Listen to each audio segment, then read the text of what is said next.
Hello and welcome to this course in which I'm going to show you how to use traffic exchanges the right way to drive traffic to your sites.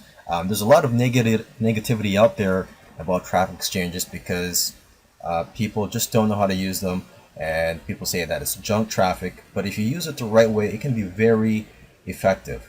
Okay, you got to keep in mind that traffic exchanges have been around since almost the beginning of the internet. I believe they've been around even before Google came along.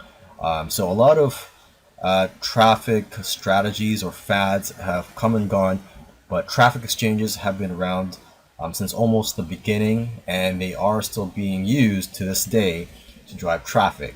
And should I mention that it's also free? So it's free traffic.